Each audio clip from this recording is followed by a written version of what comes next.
Assalamualaikum dear students, welcome to Irfan Science Academy. I am your physics instructor Ahmed Saeed. बेटे जैसा कि हमने second year physics को शुरू किया था और उसके हमने चंद एक टॉपिक्स पढ़ लिए थे। आज उसका सबसे इंपॉर्टेंट टॉपिक जो है मिल्टन्स ऑयल ड्रॉप मेथड, ये सबसे ज्यादा इंपॉर्टेंट टॉपिक है इस चैप्टर का। इस चैप्टर को पढ़ने के लिए हमें सबसे पहले इसकी हिस्ट्री के बारे में पता होना चाहिए। बेटे मिल्टन ने 1909 में अपने कुछ साथियों के साथ मिलकर एक एक्सपेरिमेंट परफॉर्म किया। चूंकि उन्होंने इससे पहले पता चल गया था कि इलेक्ट्रॉन के ऊपर नेगेटिव चार्ज होता है, लेकिन 1909 से पहले ये मालूम नहीं था कि उस चार्ज का मैग्नीट्यूड कितना होता है। तो ये पता लगाने के लिए हमने क्या किया, मिल्टन ने 1909 में एक एक्सपेरिमेंट परफॉर्म किया जिसमें उन्होंने एक चार्ज ड्रॉपलेट को लेके उसका मैग्नीट्यूड फाइंड किया। बेटे इसको पढ़ते हैं।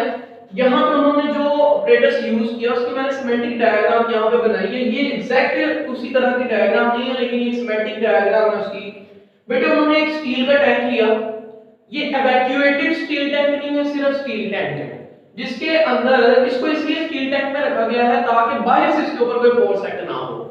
इसके अलावा ये हमारे पास ऑटोमाइजर है। ऑटोमाइजर के अंदर हमने ऑयल को फिल किया है और जब हम ऑटोमाइजर को ऑन करते हैं तो ये ऑयल के पार्टिकल्स को छोटे-छोटे ड्रॉपलेट्स में चेंज कर देता है।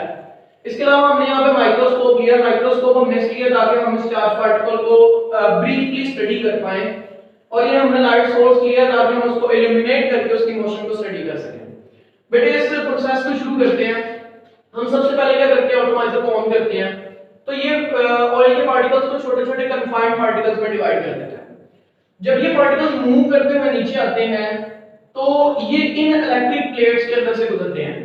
ये इलेक्ट्रिक प्लेट्स जो है इनको हमने किसी के एक्सटर्नल सोर्स के साथ जोड़ा हुआ है, जिसकी वजह से क्या होता है कि ऊपर वाली प्लेट के ऊपर पॉजिटिव चार्ज आ जाता है और जो नीचे वाली प्लेट होती है उसके ऊपर नेगेटिव चार्ज आ जाता है।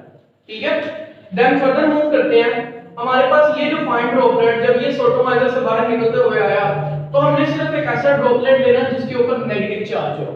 नेगेटिव चार्ज ड्रॉपलेट को हम स्टडी करते हैं और सिर्फ हमने ये एक ही फाइन ड्रॉपलेट लिया। इसके अलावा भी और भी काफी सारे ड्रॉपलेट्स होंगे, लेकिन हम सिर्फ इस फाइन ड्रॉपलेट को स्टडी करते हैं।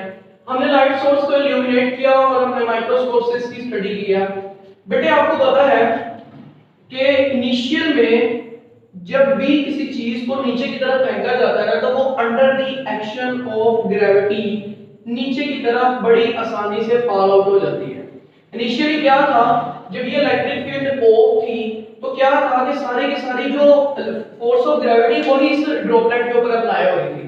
लेकिन जैसे ही हमने इस इलेक्ट्रिक फील्ड को ऑन किया तो इस इलेक्ट्रिक फील्ड ने भी क्या किया, उस ड्रॉपलेट के ऊपर असर करना शुरू किया। और वो असर कैसे हुआ, क्योंकि ये नेगेटिवली चार्ज पार्टिकल है तो पॉजिटिव चार्जेस वाली प्लेट ने इसे अपनी तरफ पुल किया। जब वो पुल किया तो इसके ऊपर क्या लगती है, एक फोर्स लगती है और वो फोर्स इलेक्ट्रिक फोर्स का नाम देते हैं। जैसे जैसे इस प्लेट के ऊपर चार्जेस की वैल्यू इंक्रीज होती जाती है वैसे वैसे क्या होता है, इलेक्ट्रिक फोर्स की वैल्यू भी इंक्रीज हो जाती है। क्योंकि मैंने इस इलेक्ट्रिक फोर्स को खुद से एक सोर्स के साथ अटैच किया हुआ है तो क्या होगा कि इसकी वैल्यू को मैं कंट्रोल कर पाऊंगा। तो एक वक्त ऐसा आएगा कि मैं ग्रेविटी की वैल्यू को इलेक्ट्रिक फोर्स की वैल्यू के बराबर कर देता हूं। तो इससे क्या होगा कि ये जो फाइन ड्रॉपलेट है यहीं पे सस्पेंड हो जाएगा, इससे फर्दर ये मूव नहीं करेगा। देन फर्दर हम डेरिवेशन को थोड़ा सा परफॉर्म करते हैं। बेटे डेरिवेशन में हमारे पास सेकंड स्टेप है, फोर्स ऑफ ग्रेविटेशन जो है वो हमारे पास बराबर होती है mg के, और जो इलेक्ट्रिक फोर्स है वो हमारे पास बराबर होती है qe के। बेटे इसमें ये जो इलेक्ट्रिक फोर्स है इसका फॉर्मूला हमें पता है और वो क्या होता है, इसका फॉर्मूला होता है पोटेंशियल डिफरेंस ओवर d। इसको इस वैल्यू के अंदर पुट करते हैं बन जाएगा mg q। इस e की जगह उसकी वैल्यू को प्लेस करते हैं वो क्या है v ओवर d। इसको दोबारा हम इसमें से बेटे हम q की वैल्यू को रिप्लेस कर लेते हैं। ये d से डिवाइड हो रहा है उधर जाके मल्टीप्लाई हो जाएगा और ये v जो है इधर मल्टीप्लाई हो रहा है उधर जाके डिवाइड हो जाएगा। यहाँ पे हमारे पास सिर्फ क्या बच जाएगा, चार्ज बच जाएगा। इसको मैं फर्स्ट वाली इक्वेशन का नाम दे देता हूं। बेटे चूंकि हमारे पास टॉपिक है E over m value, E क्या है हमारे पास चार्ज है। अब सेकंड जो वैल्यू हमने फाइंड करनी है वो हमने मास फाइंड करना है।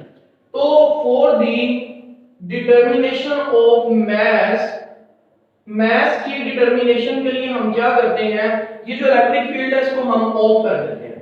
जब आप इलेक्ट्रिक फील्ड को ऑफ करेंगे तो ये जो ड्रॉपलेट है फिर से under the action of gravity नीचे की तरफ फॉलो अप होना शुरू हो जाएगा। जब ये फॉलो अप होना शुरू होगा तो मैंने आपको जैसे कि शुरू में बताया था कि एक स्टील टैंक है, ये वैक्यूएटेड स्टील टैंक नहीं है, तो इसके अंदर हवा भी मौजूद है। वो हवा क्या करेगी, इसको ऊपर की तरफ पुल करेगी, क्योंकि जब भी कोई ड्रॉपलेट नीचे की या कोई भी ऑब्जेक्ट जमीन पे गिर रहा होता है तो जमीन के ऊपर जो हवा मौजूद होती है वो उसको ऊपर की तरफ पुश करती है। बेटे कोई भी ऐसा अगर मीडियम की वजह से किसी भी ऑब्जेक्ट के ऊपर कोई भी फोर्स एक्ट करती है तो वो फोर्स कहलाती है ड्रैग फोर्स। उस फोर्स को हम ड्रैग फोर्स का नाम देते हैं और उसे हम F ऑफ D से डिनोट करते हैं। दोबारा, जब भी किसी मीडियम की वजह से किसी भी ऑब्जेक्ट के ऊपर कोई फोर्स एक्ट करती है तो वो फोर्स क्या कहलाती है, ड्रैग फोर्स।